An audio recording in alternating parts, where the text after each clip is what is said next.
கூட்டணி தர்மத்திற்காக இறுதி வரை பாடுபடும் கட்சி தேமுதிக என்று திருமதி பிரேமலதா விஜயகாந்த் தெரிவித்துள்ளார். தேசிய ஜனநாயக கூட்டணி கட்சிகளின் செயல் வீரர்கள் கூட்டம் திருச்சியில் நடைபெற்றது. இக்கூட்டத்தில் கலந்து கொண்டு பேசிய திருமதி பிரேமலதா விஜயகாந்த், நமது கூட்டணி வெற்றி கூட்டணி என்றார். எம்ஜிஆரை தனது ரோல் மாடலாக கொண்டவர் கேப்டன் விஜயகாந்த் என தெரிவித்த அவர், எம்ஜிஆர், ஜெயலலிதா மற்றும் கேப்டன் விஜயகாந்த் ஆகிய 3 பேரும் திரைத்துறையிலிருந்து வந்து அரசியலில் சாதித்தவர்கள் என்று குறிப்பிட்டார். தேமுதிக, அதிமுக, பாஜக அனைவருமே பக்திமான்கள் என்றும், பக்தி இருக்கும் இடத்தில் பணிவும் துணிவும் இருக்கும் என்றும் அவர் தெரிவித்தார். மேலும் எதிரணியினர் சாமி இல்லை என்று சொல்லிக் கொண்டே கொல்லைப்புறமாக சென்று கடவுளை வழிபடக்கூடியவர்கள் என திருமதி பிரேமலதா விஜயகாந்த் விமர்சித்தார். இந்த அலையன்ஸ் சாதாரணமான ஒரு அலையன்ஸ் இல்ல. ஏன்னா இது நேச்சுரல் அலையன்ஸ், இயற்கையான ஒரு அலையன்ஸ். பூவும் இலையும் பழமும் ஒன்று சேர்ந்து வெற்றி முரசு கொட்டி 40 தொகுதிகளையும் வெல்ல போகும் ஒரு மாபெரும் ஒரு கூட்டணி இந்த கூட்டணி.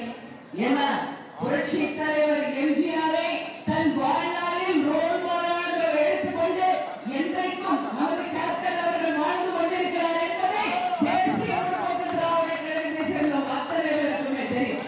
நமது தலைமை கழகத்தில் இன்றைக்கு ஒருவருடைய சிலை இருக்கிறது என்றால் அது புரட்சி தலைவர் எம்ஜிஆருடைய சிலைதான் என்பதை இந்த நேரத்தில் நாம் பெருமையோடு நாம் பதிய வைக்கிறேன். இங்க பாருங்க, இந்த அலையன்ஸ் தேமுதிக, அதிமுக, பாஜக எல்லாருமே பக்திமான்கள். எல்லா இடத்திலையும் பாருங்க விபூதி குங்குமம் வச்சு லட்சணமா இருப்பாங்க. பக்தி இருக்கும் இடத்தில் பண்பு இருக்கும், பணிவும் இருக்கும். உறுதியாக நான் சொல்றேன். ஏன்னா பதவி வரும் பொழுது பணிவும் வர வேண்டும், துணிவும் வர வேண்டும் என்று சொன்னவர் புரட்சி தலைவர் எம்ஜிஆர். அந்த வகையில் பணிவும் துணிவும் மிக்க ஒரு சிறந்த ஒரு பண்பாளர்களாக இந்த கூட்டணியை சேர்ந்தவர்கள்.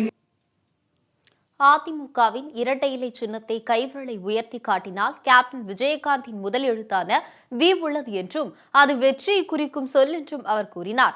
எதிரணியால் பிரதமர் வேட்பாளரை கூட சொல்ல முடியவில்லை என்றும், ராகுல் காந்திக்கும் நரேந்திர மோடிக்கும் உள்ள வித்தியாசம் மடுவுக்கும் மலைக்கும் உள்ள வித்தியாசம் என்றும் திருமதி பிரேமலதா விஜயகாந்த் தெரிவித்தார். கேப்டன் விஜயகாந்த் விரைவில் பிரச்சாரத்தில் பங்கேற்பார் என்றும் அவர் கூறினார்.